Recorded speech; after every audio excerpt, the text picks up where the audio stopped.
महाराष्ट्र जमीन महसूल संहिता 1966 अंतर्गत निस्तार पत्रक हे कलम 161 ते 165 मध्ये दिलेलं आहे.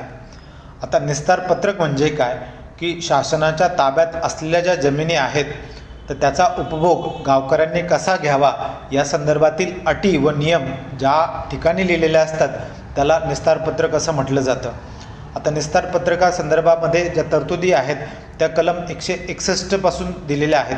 आता कलम 161 मध्ये हे नमूद केलेलं आहे की एखाद्या गावातील जी खाजगी भोगवटात नसलेल्या ज्या जमिनी आहेत त्या जमिनी संदर्भातील निस्तार पत्रक तयार करण्याची जबाबदारी ही जिल्हाधिकारी यांची असते. जिल्हाधिकारी मसुदा प्रसिद्ध करतात आणि त्या अनुषंगाने गावकऱ्यांची ती मतं घेतात. ज्या ठिकाणी ग्रामपंचायत असेल त्या ठिकाणी ग्रामपंचायत किंवा ज्या ठिकाणी ग्रामपंचायत नसेल तिथे 1/4 गावकऱ्यांनी जर का विनंती केली तर त्या अनुषंगाने मसुद्यामध्ये बदल करण्याचा अधिकार हा जिल्हाधिकारी यांना असतो. कलम 162 मध्ये हे नमूद केलेलं आहे की निस्तार पत्रकामध्ये कोणकोणत्या गोष्टीची नोंद करणं हे गरजेचं असते. तर त्यामध्ये गावातील गुरे चारण्यासाठीच्या अटी व शर्ती, त्यानंतर सरकारी जमिनीतून लाकूड, सरपण, जंगलातील उत्पन्न, तसेच मुरुम, वाळू, कंकर, चिकणमाती, दगड किंवा इतर खनिजे पाहिजे असल्यास त्या संदर्भातील नियम व अटी या निस्तार पत्रकामध्ये नोंद केलेल्या असतात. कलम 163 मध्ये हे दिलेलं आहे की सर्वसाधारणपणे निस्तार पत्रकामध्ये कोणकोणत्या गोष्टी ह्या समाविष्ट केलेल्या असतात.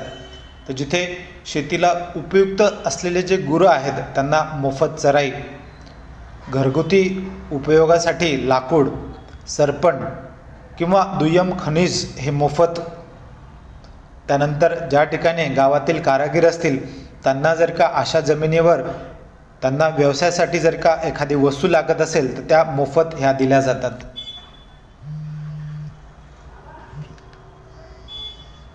कलम 164 मध्ये एका विशिष्ट गावातील भोगवटा नसलेली जी जमीन आहे ती त्या गावासाठी जर का कमी पडत असेल तर जिल्हाधिकारी शेजारील गावातील सरकारी जमिनीचा वापर करून त्या विशिष्ट गावासाठी त्याचा उपयोग करू शकतात.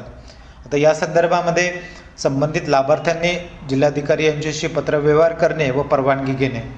आता इथे देखील जिल्हाधिकारी या गोष्टीची काळजी घेतात की मूळच्या गावाला त्रास होणार नाही या अनुषंगाने अटी व शर्ती तयार करणे.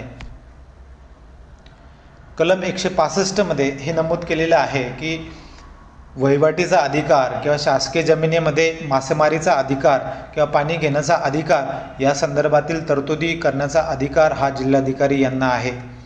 आणि माननीय दिवाणी न्यायालयाचे जे आदेश असतील ते हे सगळ्यांसाठी अंतिम असतात.